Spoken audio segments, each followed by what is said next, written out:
Hi, my name is Juanita. I'm a dietitian and a diabetes educator. Before I start with this video, what I'd like to do is invite you to subscribe to my YouTube channel. My dad asked me to do a video on the food label because he had some questions about how to read the label. On the screen, you will see two different labels, and this one over here is our current label. And I will share with you, things are changing. Pretty soon you may see this type of a label out there. So some things on the label will go away. Some things will be bigger and in bold print, and some things will be added to that new food label. Always start at the top, work your way down on a food label. Look at the serving size. Think about that serving size. Is it the serving or the portion that you typically eat? Everything between these two black bars is in that single serving size. So for 2/3 of a cup, the other item up here at the top is how many servings are in the whole container. But for a single serving, I have calories listed, and in the 2/3 cup portion, I have 230 calories. You may see some labels that have a double display. And what that is telling you is, so for 1 cup, it's 220 calories. If you eat the whole container or you eat 2 servings of that food, it is 440 calories. So if you have heart issues or you're watching your sodium, this would be the area to focus on. Total fat, the guide would be aim to eat 3 grams of fat or less per serving.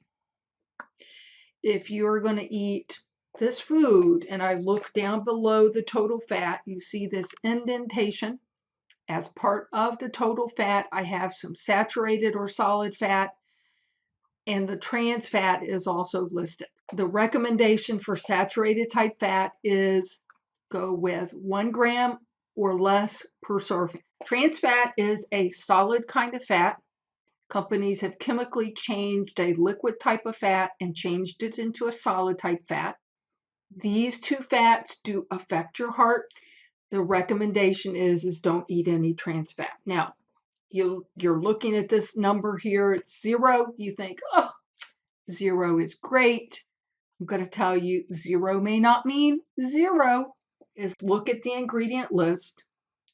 If in the ingredient list you see the word hydrogenated, companies are allowed to list 0 even if they have 0.5 grams or less per serving. So that hydrogenated fat listed in the ingredient list will tell you that it does have at least 0.5 grams. Sodium can affect your blood pressure. Some foods have a lot of salt or sodium in them. The amount to go with would be 140 milligrams or less per serving.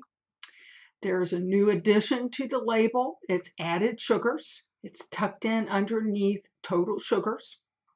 This would be telling you, did the company add white sugar, fructose, honey, or molasses to the food? If they did, they have to divide it out and tell you about the natural sugar and the added sugar. The dietary guidelines don't give us any specific recommendations on amount of added sugars. The guide they give us is to not eat a lot of foods with added sugars because those are low in nutritional value. The American Heart Association does give us a guide. The guide they give us is for men, 37.5 grams of added sugars or staying with 9 teaspoons of added sugars as the limit per day. For women, staying with 25 grams or 6 teaspoons of added sugars per day. Now, they're not going to tell you about teaspoons on a food label. The way that you can change over grams into teaspoons is divide the grams listed on the label by 4. 4 grams of sugar equals 1 teaspoon of sugar. So if I'm looking at this food label, I have 10 grams of added sugar. I want to know how many teaspoons that is.